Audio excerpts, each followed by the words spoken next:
Dans votre culte, on vous a appris, la plupart des gens qui prient, tous les 2 mots, il y a Seigneur dans leur prière. Quand vous parlez tous les jours avec Dieu, pendant des heures avec Dieu, que vous promeniez, que vous travaillez, alors vos prières sont inspirées de la part de Dieu. Et on voit cette maturité apparaître dans les cœurs. Donc 11 millions de gens suivent la papesse, et la papesse elle-même reconnaît que c'est déséquilibré. Au lieu que les gens disent, attends, il faut que je retourne vers l'équilibre, si elle ne veut pas modifier son enseignement, non, on préfère continuer. Ben, qu'il continue. Il n'y a pas de souci avec ça. Ok? C'était juste une aparté en rapport. Allez, je reviens sur mon schéma de dimanche. Donc, en fait, ce schéma représente comment notre cerveau est constitué, comment nous fonctionnons. Ok? Rappelez-vous, on était parti de ce verset qui nous dit que la Bible nous déclare qu'il faut que je diminue et que Jésus grandisse en moi. Et je vous ai posé cette question, concrètement, comment vous faites? Concrètement, comment vous savez que Jésus grandit en vous? Changement. Tu vois? Ok, changement. Mais comment il s'opère ce changement? Comportement. Quand on arrive à continuer, Pensée. Comportement. Gestuelle. Les choses qui se passent. Le monde entier a des pensées positives, hein? La méthode Coué. Parce que pour autant ça suffit. Une nouvelle vie, non? Une nouvelle vie, un nouveau départ. Ok? C'est des termes, mais la réalité qui me montre que réellement Jésus a grandi en moi. Moi, ça fait 18 ans que je prêche, et je vous le dis avec honnêteté, comme je l'ai dit dimanche, je vois très peu les gens évoluer. Et je vous l'ai expliqué dimanche pourquoi. Parce qu'en fait, vous êtes dans ce vieux mécanisme de ce premier cerveau qui agit en nous, on l'appelle primitif, vous l'appelez le vieil homme, le vieux schéma corporel, c'est celui qui est relié à notre corps, c'est ce cerveau qui nous amène à la survie, à l'instinct de survie. Voilà, quand une voiture passe et que, hop, il y a un réflexe qui m'amène à pousser en arrière, c'est ce cerveau-là. Il est rempli d'émotions primitives et il est sans filtre. Donc, beaucoup de gens qui vous disent « Oh, moi je suis jaloux, mais j'arrive pas à en guérir. Moi je suis colérique et j'y arrive pas. Moi j'ai un problème d'alcool et j'arrive pas à m'en débarrasser. » C'est primitif. Ce primitif, il répond à un besoin de survie. C'est lui qui régit, je le redis, tout ce qui est notre respiration, tout ce qui est notre cœur, tout ce qui est l'appareil reproductif, etc. C'est lui qui contrôle et qui veut tout contrôler en nous. Le vieil homme. D'accord? Lui, il nous empêche de tout. C'est lui, rappelez-vous, et on va le revoir, qui, lorsque vous dites « Ah, j'aimerais faire ça. Ah, je voudrais changer. Ah, je voudrais voyager. Ah, je veux faire ça. » Lui, il va dire « Oh là là, tu m'amènes dans une zone d'inconfort. Revenons à la réalité.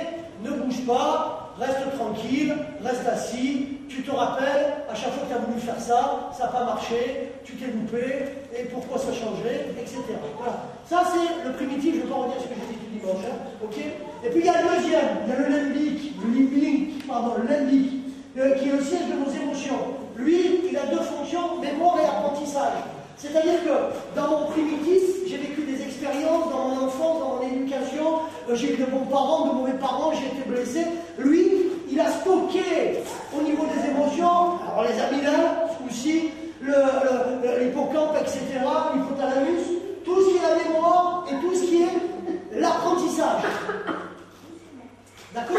Donc lui, à chaque fois que j'ai voulu apprendre à faire quelque chose, et que ça a loupé, c'est comme s'il avait marqué à l'intérieur de moi de dire « Oh, attention, tu t'es déjà trompé. Attention, ça a déjà loupé. » Et donc, à chaque fois que tu vas vouloir te relever, ton cerveau, lui, te ramène dans le primitif. Qu'est-ce que tu vas me mettre dans une zone d'inconfort? Mais rappelle-toi, tu as voulu le faire. Waouh! Hein? Tu veux chanter, mais rappelle-toi, la dernière fois, tu as chanté faux. Et tu vas être encore ridicule devant les gens. Voilà, ça c'est le primitif. Par votre mémoire sélective de choses très souvent négatives qui vous ramènent à cette raison-là. Je résume. Donc, en gros, la mémoire et l'apprentissage de ces vécus a un impact très fort dans nos vies. Si j'étais humilié en France, si on m'a blessé enfant, si on m'a blessé, j'arrive dans l'église, et là, ces blessures, elles sont la vie éternelle. Quand on est dans cette phase-là, c'est à 95%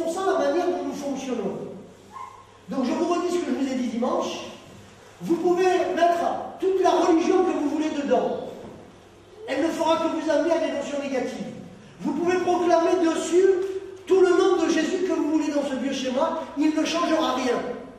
D'ailleurs, la preuve, c'est que le peuple de Dieu, par exemple, passe son temps à s'inquiéter de tout. Du lendemain, il a peur de sonner de sa dîme parce qu'il va manquer, il a peur de ce qui va lui arriver, il est toujours dans l'inquiétude. Tu vois? Ça, c'est parce qu'on fonctionne de cette manière-là.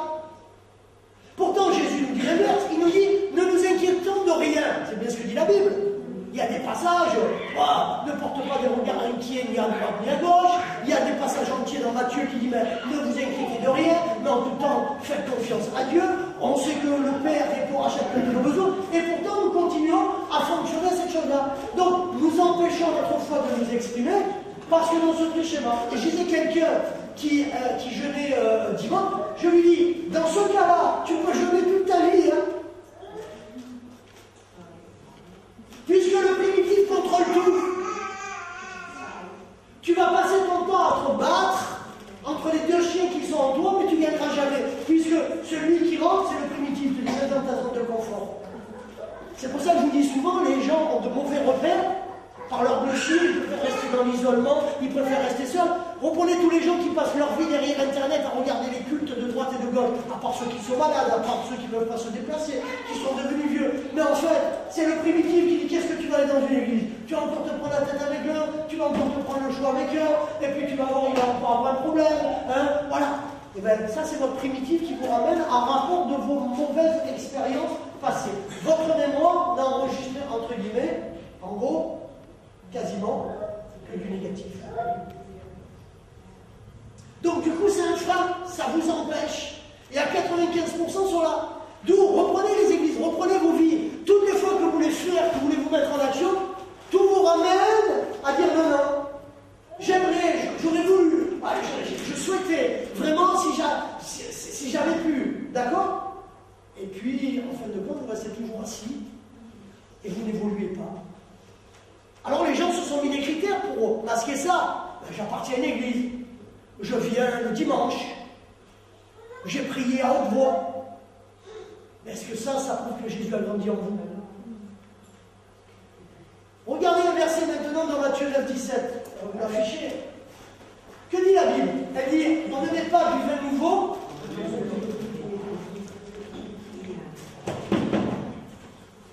On ne met pas le vin nouveau ici, hein. D'accord? On va reprendre ici ce schéma-là. Vous voulez que Dieu intervienne là. Oh, s'il pouvait me changer, oh, s'il pouvait me transformer en passant. Mais lui, il contrôle tout. C'est notre instinct de survie. Lui, quand tu te mets en situation d'inconfort, d'accord, il te dit, oh non, non, attends, non, c'est bon, tu l'as dit avec une fois, attends, stresse pas, que le cœur ne s'emballe pas. Hein, il utilise la voix courte, hein, je ne vais pas revenir sur tout ce que j'ai dit dimanche. Lui, il veut la quiétude. D'accord?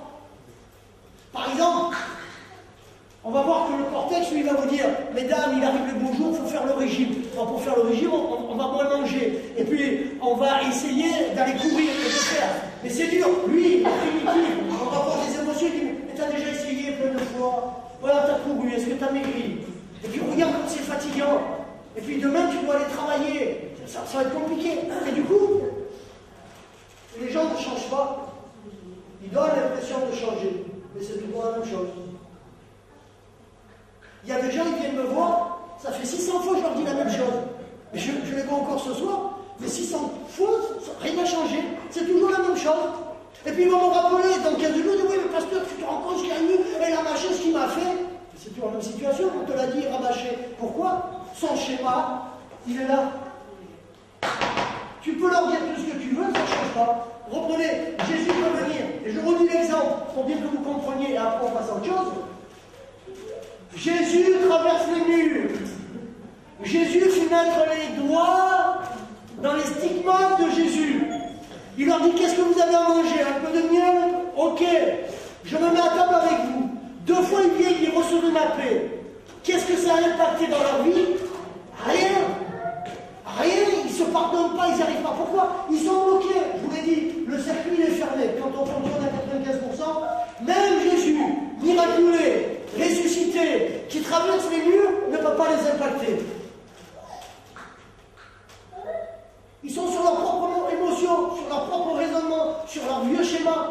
Ils s'en veulent, ils ont trahi le Seigneur, c'est des sales bonhommes, ils sont pas bons, ils se culpabilisent, ils n'y arrivent pas. Voilà. Tu vois? Donc même Jésus ressuscité qui traverse les murs, il n'arrive pas à les impacter. Oh, c'est incroyable. Pour vous montrer combien ce primitif avec cette émotion contrôle. Vous avez des gens qui voudraient prier, mais leur esprit de timidité, à chaque fois qu'ils prient, ils sont rouges comme des pigeons, ils n'arriveront jamais à mettre de la vie dans la prière parce qu'ils sont enfermés dans leur vieux monde. Tu vois? Et vous le remettez dans ce que chacun d'entre nous avons tous comme problème. D'accord? Celui qui fait le régime, celui qui voudrait faire du sport, celui qui voudrait se lancer, j'aimerais, et on ne peut pas parce que c'est hyper puissant. Et puis nous avons le troisième, et c'est ce qui m'intéresse ce soir, c'est le néocortex qui se situe là, le cortex qui entoure tout le reste. Le cortex, c'est la raison. D'accord? On devrait se poser la question, comment se fait-il que la raison n'amène pas à la raison nos émotions, et que, à l'inverse, c'est nos émotions par le primitif qui dirigent très souvent nos vies. Du coup, on comprend pourquoi Jésus ne peut pas impacter. Et pourquoi il y a si peu de changements dans le peuple de Dieu. Réellement, c'est comme ça que ça s'opère. Ici, c'est le siège de la créativité. C'est là où il y a votre conscience. C'est là où se façonne votre conscience. Donc, regardez, si vous êtes sur du primitif avec des émotions, dans votre cortex, votre manière d'analyser, puisque la conscience, c'est ma connaissance, je juge les choses en rapport de la connaissance que j'ai. La science prouve qu'il y a, on va dire, 3 modes de conscience. Il y a la conscience pathos, la conscience malade. Tu as des chrétiens, tout leur cursus spirituel, ils ne passent pas avec une conscience pathos, malade. Malade pourquoi? Parce que dans leur mémoire et dans leur apprentissage, il n'y a que des échecs. Donc ils sont susceptibles. Il faut tout amener la lumière à eux parce que justement, ils sont en manque de valorisation. On ne les a pas assez valorisés. Ils se sont pas trouvés assez beaux, ou on les a fait souffrir de telles paroles, de tels mots. Ils restent toujours avec une cause. Donc quand ils analysent les choses, ils ne les voient pas telles qu'elles sont, ils les interprètent à travers leur maladie, psychologique ou physique. Et ça fait des dégâts, parce qu'en fait, ils voient toujours mal. Ils jugent non pas comment Dieu voit les choses, mais ils les jugent en rapport de leur maladie, de leur blessure. Regardez, voilà. Pourtant Dieu nous dit dans la Bible, je suis venu guérir les cœurs. Ok, il va même rajouter, je vous donne un cœur nouveau, non? Ah tiens, là on ne parle plus de changement. Le changement c'est quoi? Ah, ça va un cœur nouveau. Donc tous ceux qui disent au bout de 10 ans, je suis toujours jaloux, je suis toujours blessé, je suis toujours ceci, ok, humainement, je sais maintenant, moi j'ai compris comment vous fonctionnez, je comprends comment ça fonctionne, mais on est bien d'accord qu'on est sur un vieux schéma. On est sur notre vieux moi, sur notre vieille identité, sur notre vieille manière de fonctionner, ce vieil homme que je dois crucifier à la croix. Celui-ci, il m'empêche d'évoluer, il m'empêche de grandir, il m'empêche de vivre mon plein potentiel avec Dieu, il m'empêche d'être en pleine conscience. Combien de gens viennent le dimanche à l'église, ils pensent déjà au repas après. Ils sont en train de juger la personne qui est en train de prier ou qui est en train de dire. Ils ne sont pas ici et maintenant avec Dieu. Le dimanche, je viens pour Dieu. C'est ici, maintenant, de tout mon cœur, de toute mon âme, et je le vis pleinement. Je suis à 100%. Dès que vous amenez les gens dans leur zone d'inconfort, c'est un terme qu'on m'a dit, les gens sont déstabilisés. Vous êtes déstabilisés. Et c'est assez intéressant parce que c'est même pour chacun d'entre nous. Les gens sont déstabilisés. Et le fait d'être déstabilisé, de suite, qu'est-ce qui me revient à leur esprit? C'est les freins. Leurs vieux freins, leur vieille peur. Mais si tu veux atteindre ton plein potentiel, si tu veux vivre chaque moment précieux de ta vie, entre ceux qui vivent tout le temps dans le passé et qui n'arrivent pas à lâcher prise, ou tous ceux alors qui se voient déjà auprès de Dieu, mais entre les deux, mes amis, il y a un avenir que Dieu vous prépare. Il y a un avenir dans lequel il veut que vous donniez votre maximum et que vous preniez, je suis désolé de parler comme ça, le plus de plaisir possible. Même si vous seriez jeté en prison, même si vous viviez des moments difficiles, rien que le fait d'appartenir à Dieu, rien que la vie avec Dieu, que vous allez vivre à ce niveau-là, alors va transformer. là où j'ai ma conscience, c'est là où j'imagine les choses, c'est là où il y a mon esprit de créativité, c'est là où je vais recevoir la pleine attitude de pouvoir me projeter, de faire des projets, d'être là. Donc si on reprend, c'est ici en fait, à un moment donné, vous êtes devant la télé, vous voyez un reportage de l'Afrique du Sud, tu dis waouh, tu as de nouvelles informations qui viennent à ton esprit. Maintenant, on rentre dans ce que je veux dire.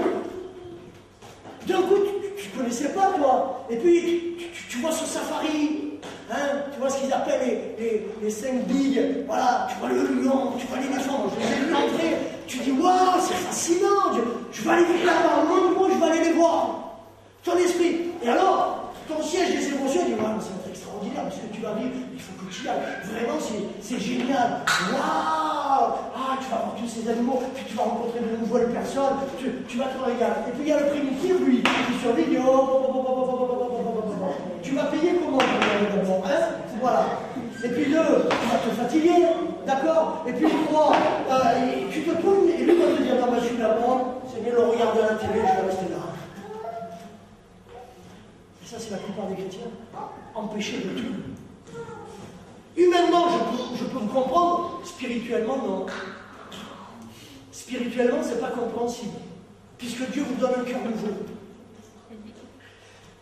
Donc, nous voyons ici, dans ce cortex, là, ici, le siège de mon intelligence, le siège du langage. C'est en fait à cet endroit, le cortex, si on faisait un cadre, d'accord? Voilà, ça, vous imaginez, c'est le cortex. En fait, c'est là où Dieu va agir. C'est là où Dieu va installer le vin nouveau. Puisque c'est le ciel de mon intelligence.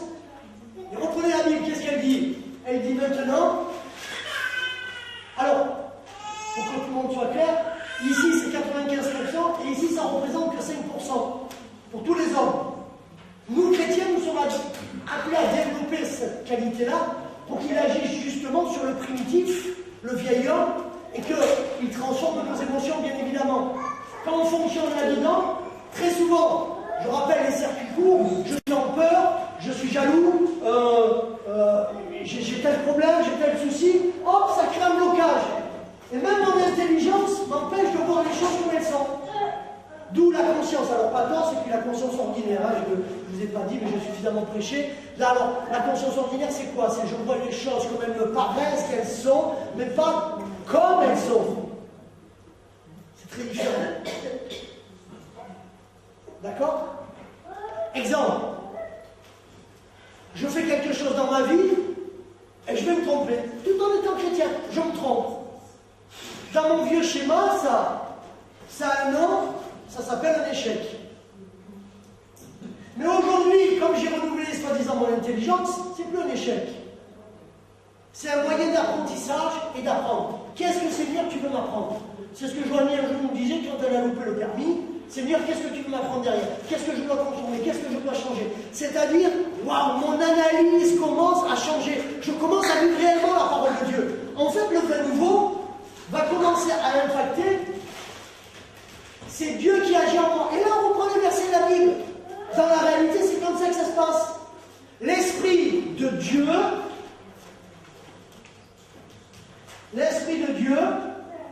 atteste à mon esprit, donc là, le cortex, siège de mon intelligence, que je suis enfant de Dieu. Et ça se passe comme ça. Si vous ne voulez pas l'accepter, et vous dire, oh, Dieu, au nom de Jésus, transforme mon vieil homme, change-moi. Écoutez-moi, vous avez prié comme ça depuis 10 ans, depuis 15 ans, depuis 20 ans, et on vous l'a pris. Il suffit de faire ça, et ça n'a jamais marché. Ça n'a jamais marché. S'il y a quelqu'un pour qui ça a marché, qui se lève de suite, qui me dit? Pour toi? Corinne, tu as levé la main? Tu as levé la main? Ah bon, j'ai cru. Tiens, faire ça. Ah d'accord, mais c'est parce que je me sens mal de loin, donc je me suis dit, ah, je vais le micro de suite, quand même, franchement. Non, Dieu nous a créés de cette manière-là, et il respecte sa création. Donc l'Esprit de Dieu atteste à mon esprit que je suis enfant de Dieu. déverser ce vin nouveau, pas dans la vieille outre, mais que ce vin nouveau apporte un cœur nouveau, une vie nouvelle. Et là, c'est ici que, puisque c'est mon ciel, de mon intelligence, de ma conscience, là où j'analyse, là où il y a mon langage, là où il va y avoir mes nouveaux comportements, mes nouvelles manières d'agir, c'est là où Dieu va commencer à impacter dans ma vie. Il va commencer à me donner d'autres moyens. Waouh! Il va me donner quoi? Ben, du coup, à chaque fois, par exemple, une nouvelle vision. La nouvelle vision, c'est quoi? C'est, je suis plus Yannick Elec, français, qui vit à Toulon. Je suis devenu chrétien, je suis citoyen déjà du ciel, et les lois du ciel ne sont plus des lois humaines. La preuve, j'avais quelqu'un au téléphone qui n'avait pas compris ce que j'ai dit dimanche. Alors je vais venir expliquer. Et j'ai dit, regarde, on sait tous dans la Bible, c'est marqué. Les premiers seront les... Ok. Qui le vit, ce verset? Non mais honnêtement, qui le vit? Qui arrive à le vivre? Personne. Non, non, non. Ne vous trompez pas, personne. La meilleure des preuves, c'est que dans nos églises, on est comme dans le monde. On va donner place au banquier, on va donner place à celui qui a une bonne fonction, mais celui qui arriverait et qui est passé par un moment difficile, celui-là, ben, il reste un dernier. Et il a toujours le sentiment d'être un dernier. Si mon ami, dans ton manière d'analyser, de voir, Dieu n'agit pas, ta vision, elle ne change jamais. Tu continues toujours à juger de la même manière. Tu sais que les voies de Dieu ne sont pas tes voies, mais tu continues à être là. D'où, ici, par exemple, la destruction par la vision des fausses croyances que nous nous sommes mis. Si je fais bien, Dieu va me bénir. Ou à l'inverse, les fausses croyances comme Dieu est meilleur, tu te rends compte, si ton enfant est mort, c'est que tu as manqué de foi. C'est réel. 33 ans qu'elle prêche.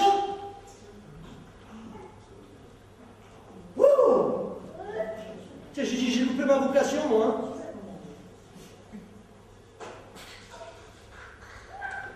Voilà, tous les braves gens qui vont répondre n'importe quoi. Du coup, pour que le vin commence à opérer sur tes émotions. Donc, dans cette vision-là, par exemple, puisqu'on veut parler des émotions, dans mon apprentissage, je commence à apprendre. Waouh, j'apprends que les premiers peuvent être les derniers et que les derniers seront les premiers. Donc, oh attention, avant quand quelqu'un arrive, de le juger comme je faisais avant dans mon primitif, de faire attention. Peut-être cet homme qui est en train de tomber, peut-être celui qui est en train de chuter, celui qui passe par une mauvaise période. Enfin, il est juste de l'argile entre les mains, il est juste en train d'être façonné par Dieu. Au lieu de le condamner, au lieu de le juger, donnons-lui des indications nouvelles pour qu'il change. Ici, si la vision elle est nouvelle, les repères deviennent nouveaux. Je disais à quelqu'un dernièrement, oh, ça fait des années que je prie pour être délivré de telle chose. Je voulais prêcher un jeudi, mais à un moment donné, qu'est-ce que tu mets de nouveau dans ta vie? Si tu es dans ton primitif, là, avec tes vieilles émotions, ok, j'avais un problème de ceci ou de cela, peu nous importe. Ok, à chaque fois, mon cortex, dans mon intelligence primaire, me dit, bon, quand même, il faut que tu changes, il faut que tu évolues. Alors, oui, je veux le faire. Mais lui, il te dit, oh là là, mais tu vas dans tes émotions, mais regarde, t'as essayé plein de fois, ça n'a jamais marché. Pasteur, j'ai prié, je ne sais pas combien de fois Jésus, ça n'a jamais marché. Mais oui, parce que tu es là. Là, là, tu mets de nouveaux repères dans ta vie. Bon, je veux devenir ceci. Ok, je suis là. Moi, je suis fasciné. Les gens, ils veulent prophétiser quand vous les écoutez simplement prier. Il y a le nom et le prénom de Seigneur, Seigneur, Seigneur, Seigneur. C'est signe d'immaturité. Il y a une époque, on va 2 siècles, 3 maintenant, avant, quelqu'un aurait voulu servir Dieu, on lui aurait dit, tu manques de maturité spirituelle. Les grands hommes de Dieu jugeaient de cette manière-là. Mais aujourd'hui, c'est pas grave, on ne regarde pas tout ça. Si tu veux, à un moment donné, le repère t'amène à fixer ici un objectif. D'accord? Dans la manière de penser, tu vois comment Dieu voit. Je dois chanter en public. Non, j'ai pas une belle voix, j'ai pas confiance en moi. soit vous pouvez le voir comme ça et être dans la peur, soit tu dis mais non, moi je suis comme David, je viens pour annoncer l'évangile, moi je viens au nom du Seigneur Jésus-Christ. Alors, peu m'importe que j'ai une belle voix ou pas une belle voix, je sais que j'y vais en son nom, que j'ai la puissance et que je mets de nouveaux objectifs dans ma vie. Le problème des chrétiens, c'est que vous n'avez aucun objectif dans votre vie. Quand j'ai décidé de faire un marathon dans ma vie, alors j'ai dit bon, pendant ce laps de temps, tu dois maigrir, tu dois t'entraîner tant de fois par jour, tu dois faire quelque chose. Nous, le chrétien primitif, il est dans sa zone de confort, il dit oh, mais j'ai prié Jésus, hein. Ah bon? Et ça suffit? T'as un problème? Va marcher, va courir, apprends à respirer, mets des choses déjà en place. Vous voyez, dans le cercle, j'expliquais à quelqu'un la passion ce matin, dans le cercle pernicieux qui vous tire vers le bas, ou dans le vertueux. Dans le vertueux, peu importe que vous commenciez par l'âme, par le spirituel, que vous commenciez par l'esprit ou que vous commenciez par le corps, dès que vous réamorcez à un endroit, regardez, je vais vous donner un exemple. Cette personne s'est remise à courir, parce qu'elle avait un peu de poids, elle se trouvait mal dans ses baskets, elle avait perdu sa passion, son envie. Elle est repartie courir. Et un jour, elle m'a dit, mais qu'est-ce que ça fait du bien? Et oui, elle commence à sécréter, rappelez-vous les hormones, des hormones à nouveau. Du coup, je suis là, j'ai envie, je me sens mieux, du coup j'ai envie de m'habiller. Ah ben du coup j'ai envie de m'habiller, j'ai envie de voir du monde. Ah ben là où je venais à l'église et je dis rien, ben j'ai envie de parler aux gens parce que du coup la confiance en moi elle vient. Et puis du coup ça me donne envie de prier, et puis ça me donne envie de tout donner. Alors peu importe que vous commenciez par l'action, par l'attitude, par le comportement, dans le cercle vertueux, peu importe que ce soit la parole, l'acte ou que ce soit la prière, le but c'est de dire, mon objectif c'est d'être un être par exemple passionnant et passionné, donc je commence à mettre des choses en place dans ma vie. Et là chacun décide. Chacun veut.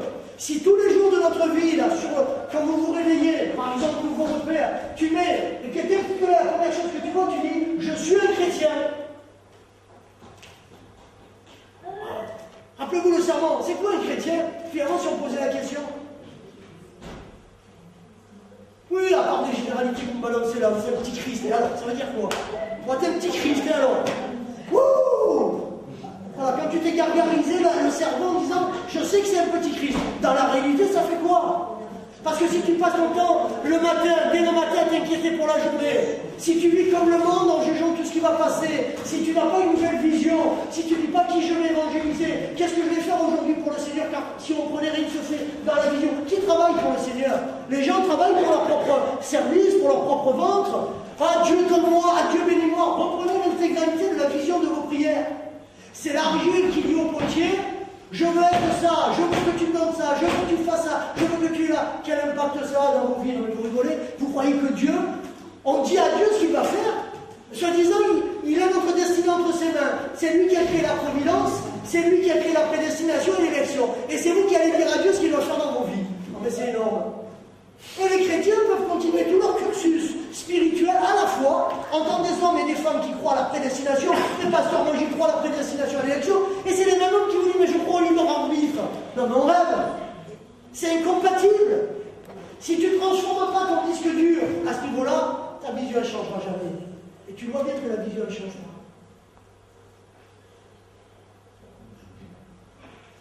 Regardez ce que je vous ai dit dimanche sur la culpabilité. La culpabilité, vous avez à dire qu'est-ce que j'ai fait mal. La vraie culpabilité de Dieu, elle te dit waouh, t'as fait mal, il faut que tu changes. Ça veut dire en gros, qu'est-ce que je dois améliorer dans ma vie pour que ça change. Enfin, moi je me suis trompé. Seigneur, vraiment, j'ai fait une erreur. Je ne veux plus commettre cette erreur. Ou Seigneur, je veux mettre ma vie en règle. Seigneur, je veux régulariser les choses. T'as des gens dans nos églises modernes pendant 2 ans, 3 ans, 10 ans.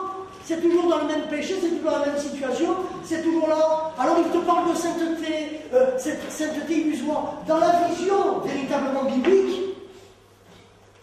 c'est quoi la sainteté? Bibliquement parlant, c'est quoi la sainteté?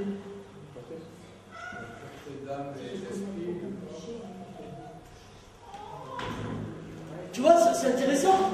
Puisque la plupart d'entre vous avez une mauvaise vision du primitif qu'on vous a appris dans votre éducation, et cette conscience innée qui est en nous, très religieuse et qui nous impose, la sainteté, c'est quand il me semble que je suis parfait. C'est comme ça qu'on la voit. C'est comme ça que la plupart des gens. Donc, si ce jour-ci, il me semble, à mon niveau, comme le disait Coluche, comme nous sommes tous pourvus d'une intelligence très différente les uns des autres, et que nous jugeons par cette intelligence, donc finalement, chacun se croit toujours intelligent, puisque nous jugeons à travers cette intelligence-là. En gros, je peux me croire parfait, mais peut-être quelqu'un d'autre regarde dans ma vie et dira que c'est pas parfait. Mais en fait, la Bible, elle nous raccourcit tous, elle nous dit, nous sommes tous pas parfaits. Nous sommes tous privés de la gloire de Dieu. Donc arrêtez de nous comparer, arrêtez de nous dire, arrêtez de faire croire, ah non, la sainteté, dans la vision nouvelle, je deviens saint et je deviens pur, qu'à travers l'œuvre de la croix, qu'à travers le sang concret qui expie mon péché, c'est Jésus. Donc en fait, moi, mon rôle, c'est tous les jours de ma vie, quoi que j'ai fait, je vais me laver les mains, je vais me laver les pieds. De toute façon, je n'étais pas meilleur avant, je ne serai pas meilleur après. Si ce n'est que pour mon ego, de dire, il me semble que je suis meilleur qu'eux. Pas du tout. Je ne suis qu'un pécheur.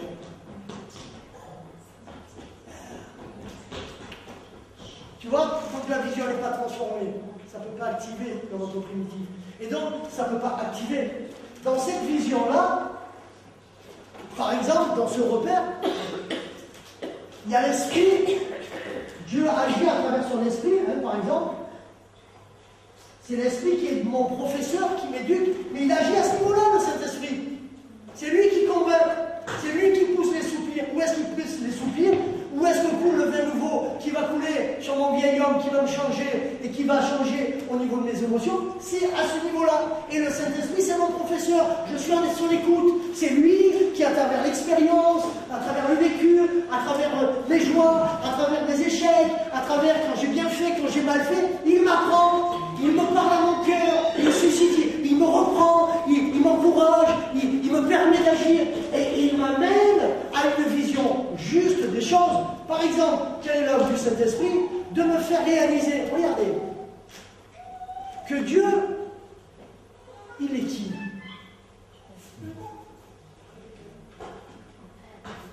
C'est quoi pour vous Dieu? Le Créateur, le Maître. Ok. D'accord. C'est un Père. C'est un bon Père. Est-ce qu'on est tous d'accord avec cette notion-là? C'est bien ce que l'Esprit nous apprend. Il est un Père qui répond à toutes nos attentes, à tous nos besoins. Pourquoi on passe notre temps à régelber contre Dieu et à râler dès qu'il nous arrive?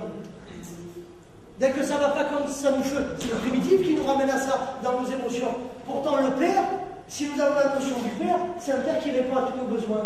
Si nous avons nous calmer, nous apaiser, nous prendre.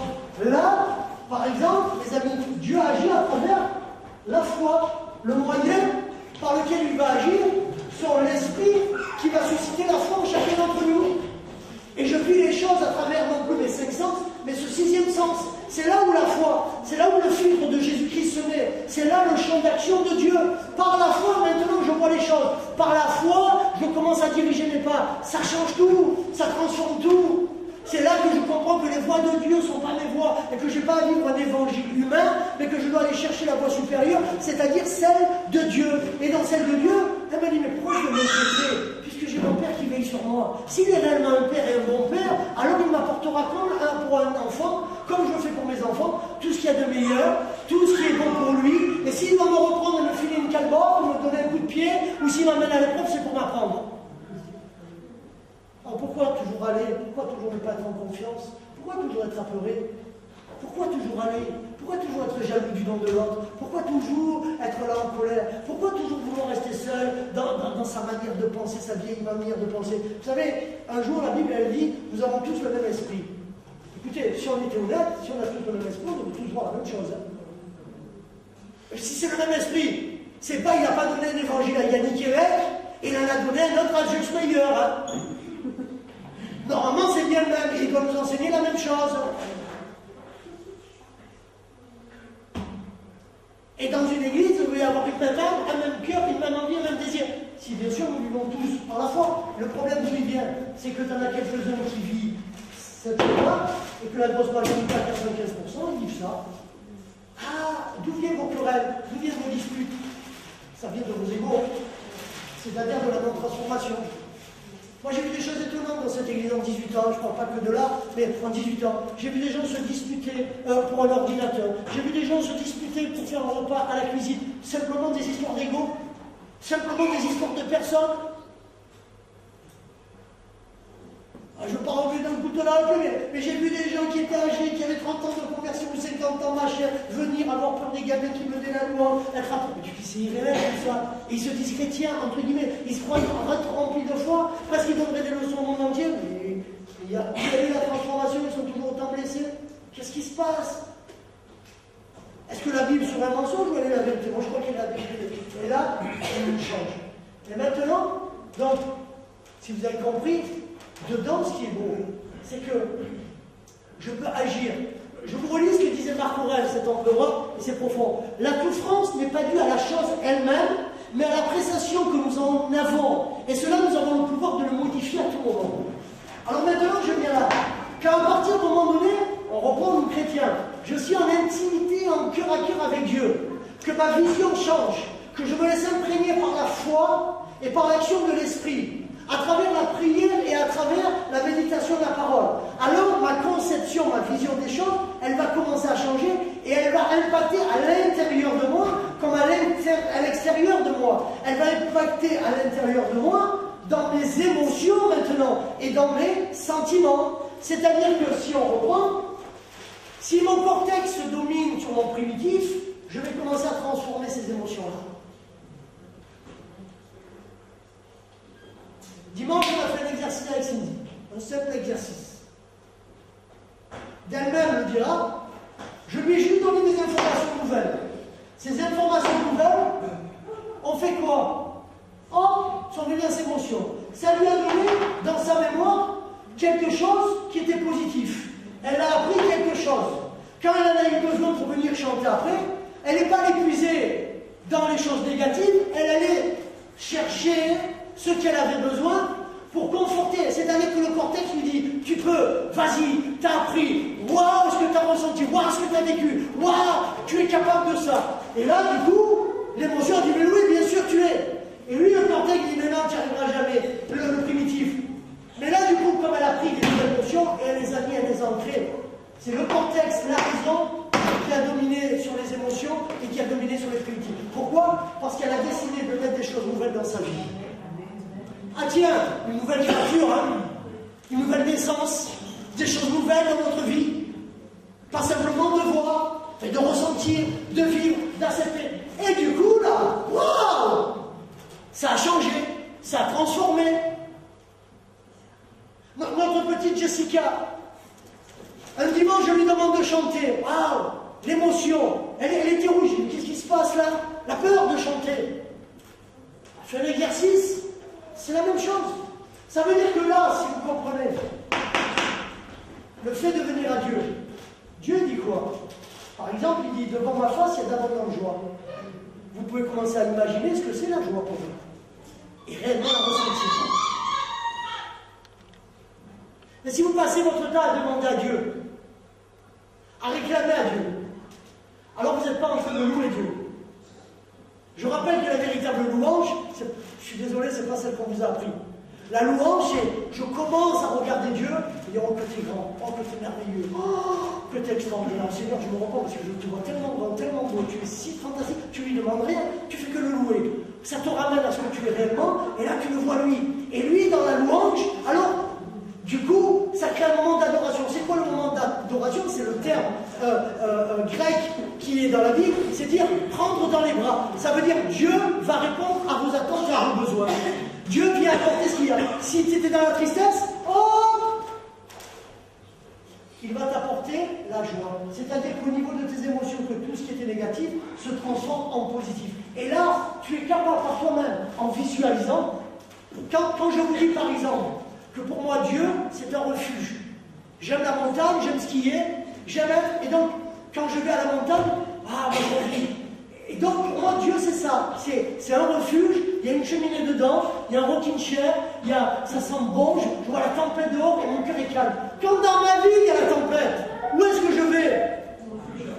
Tu sais le nombre de gens qui veulent m'atteindre, le nombre de gens qui ont voulu me bousiller, le nombre de gens qui m'achètent. Et ce qu'ils n'ont pas compris, c'est que eux, peu m'importe d'eux, moi je vais me réfugier.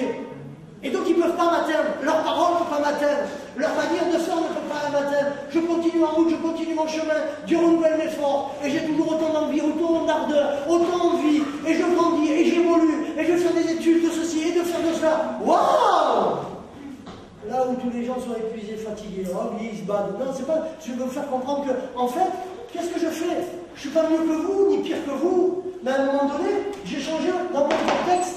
Oh, je me suis dit, j'ai pas un chalet, j'ai pas un refuge, mais je peux le créer dans ma tête. Et du coup, à chaque fois que mon primitif, il veut m'emmener, dès qu'on m'amène dans une situation où mon primitif prend, dit on progresse là, on veut te faire du mal. Tu vois, on veut les émotions et l'apprentissage, me dire je vais le mordre, celui-là je vais le frapper, celui-là on va se rentrer dedans, celui-là on va. Oh là là, je prends du recul très vite. Pourquoi? Parce que je prends mon circuit long, on le verra dimanche. On prend le circuit long de l'analyse, et là je dis qu'est-ce que c'est leur donner une importance qui n'ont pas. En fait, je viens là, et réellement dans mon cortex, j'ai mis comme image que Dieu pour moi, je sais qui est Dieu, mais pour moi Dieu c'est la paix, et la paix c'est un refuge. Et donc je vais dans mon refuge, et toute personne peut m'atteindre, peut me raconter ce que vous voulez, peut m'agresser tant que vous voulez, ça ne m'atteint pas, ça ne m'atteint plus. Je suis entre guillemets là-haut. Et là du coup, là, vous prenez, voilà, on m'a agressé, j'analyse maintenant de manière différente, qu'est-ce qui se passe? Mon émotion dit, wouh, waouh! Il me ramène à ma mémoire. Ma mémoire, c'est quoi? C'est va dans ton refuge. Je vais dans mon refuge, et qu'est-ce que je ressens dans mon refuge? La paix de Dieu. Ah, la paix de Dieu qui surpasse toute autre forme de paix. Je vous assure, si je ne vivais pas réellement ça, en 18 ans d'église, je finis dépressif, anorexique, malheureux, abattu. Voilà, s'il y avait un scanner, vous verriez le nombre de coups de couteau. Excusez-moi, je vais être violent ce soir. Le nombre de viols que j'ai eu. Oui, ça vous fait rire, mais c'est une réalité. Oui, oui. Parce qu'il y a le viol physique et puis il y a le viol mental. Il y a des gens qui vous disent on vous aime là et qui vous forcent par derrière, qui disent du mal de vous. Je peux vous assurer, j'avais connu à revendre. À revendre. Mais à un moment donné, tout ça, ça s'efface parce que dans ma mémoire et dans mon apprentissage, par le sport, parce que je l'ai vécu là, j'ai que des choses positives. Que positives. Donc une vie d'église, c'est difficile, mais moi je vois que des bonnes choses. J'annonce l'évangile, je chante avec la chorale, on reste le dimanche chez Dieu, mais je vais encore annoncer l'évangile. Et merci Seigneur parce que je vois des baptêmes. Et merci Seigneur parce que je vois l'action. Merci parce que tu nous donnes des paroles et qu'elles s'accomplissent. Merci parce que je vois des gens être guéris, je vois des gens être transformés. Et merci Seigneur, ma mémoire est remplie que de choses positives. Donc en gros, peut-être dans votre cortex vous n'avez rien à vivre, mais vous êtes capable de visualiser des choses.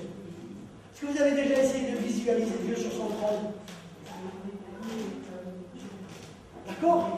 Quand tu vas mal, dis waouh, je vais monter là-haut, apporter ma prière et me faire du bien. Tu vois? Oh, pasteur, la visualisation. Alors écoutez-moi, pour montrer que vous en faites tous les jours. Ok? Si on faisait un sondage et on demanderait au peuple de Dieu, en règle générale, comment était Jésus physiquement? Alors toutes les femmes vous diraient, oh là là, mais alors il était beau, il avait les cheveux longs, il avait les yeux bleus, il était comme ceci, il était comme cela. Hein? La plupart, c'est ce qu'elles feraient. Si, je vous le dis parce que je l'ai déjà fait, c'est qu'il m'avait été répondu. Et si on prend la parole de Dieu, elle dit quoi? Il ressemblait à un ver. Oh. Tu vois la réalité? On visualise tout le temps dans nos vies. On peut se voir et on peut se projeter. Paul disait, je conclue là, parce que sinon ça se prolonge, on va faire pendant le temps. Paul dira qu'il prenait exemple sur les sportifs. Vous vous rappelez? Pour la persévérance pour l'effort. Mais prenez un sportif. Sans savoir comment ça s'appelait, j'en ai fait pendant des années sans le savoir. J'étais buteur, donc je butais. Avant chaque match, j'allais dans un endroit, je m'isolais, d'accord? Et qu'est-ce que je voyais dans tous les endroits du terrain, que je joue à la maison ou à l'extérieur, et je visualisais le terrain, les poteaux, pour que lorsque j'arrive, en termes, c'est la programmation neurolinguistique. Je ne savais pas que ce terme s'appelait comme ça. On s'autoprogramme. D'accord? Dans cette capacité. Quand vous arrivez le dimanche matin, La plupart des chrétiens, ils arrivent comme ça, sur le fusil. Tu vois? Mais si tu as déjà programmé dans ton esprit, je vais être là, je ne me laisserai pas déconcentrer par les gens. Je ne veux pas d'abord me mettre au fond parce qu'il y aura du bruit, je vais venir devant. Et là, quoi qu'on me dise, quoi qu'il arrive, je me programme déjà, je veux louer le Seigneur, je veux être seul avec mon Seigneur, je veux apporter. Et Seigneur, si tu veux te servir de moi, alors à ce moment-là, je veux réellement être là. Waouh! Et je veux le vivre pleinement. Voilà. Tu peux le faire.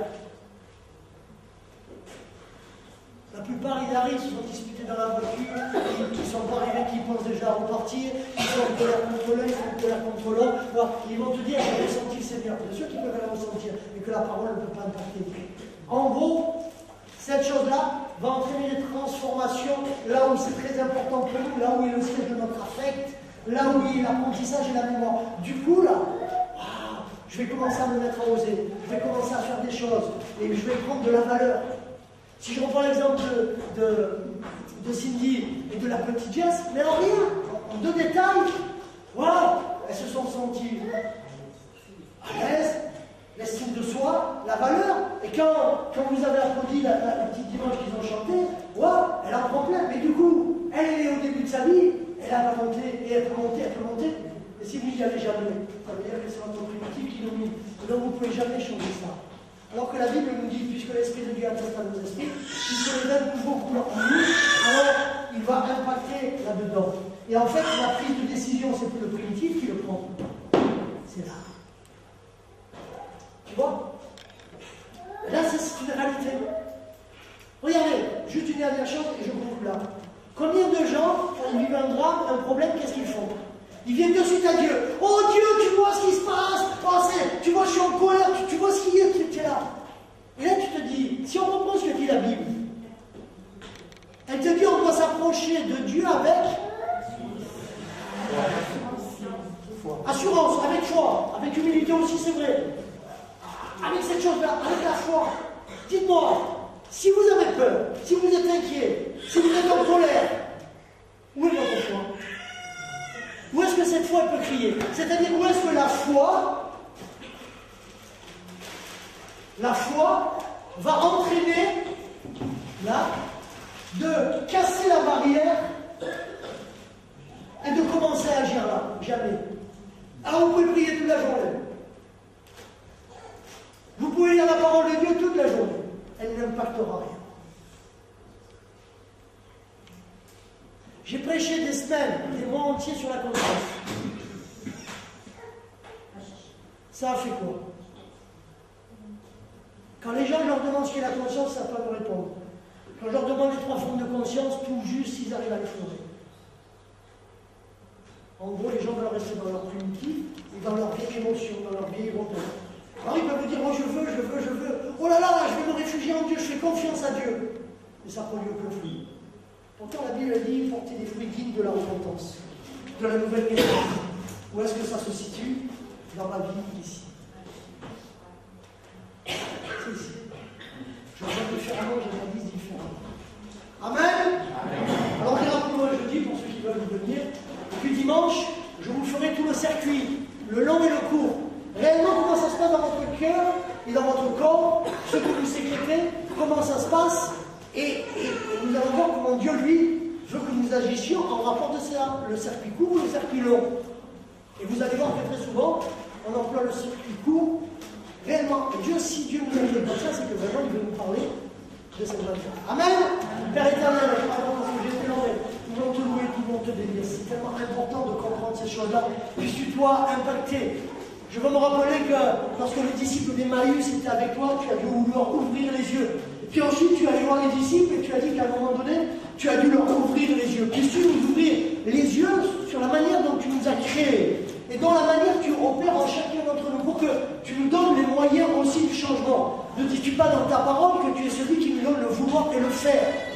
Alors donne-nous cette autorité dans le nom de Jésus de commencer dans nos vies à vouloir, à faire, à agir, à changer, à être transformé de siècle en siècle, renouveler notre esprit, renouveler le vieil homme, renouveler notre intelligence, et que Seigneur, nous puissions vivre pleinement tout le potentiel que tu as mis en chacun d'entre nous, et que nous puissions puissions vivre chaque moment de cette vie comme un moment de joie que tu donnes à chacun d'entre nous. Puisses-tu nous apprendre cela, Père, dans le merveilleux et le puissant nom de ton Fils Jésus-Christ. Amen. Amen. J'espère que ce n'était pas trop complexe, que vous avez compris. Que Dieu vous bénisse. Et n'oubliez pas, vive les amis d'Alain. Amen.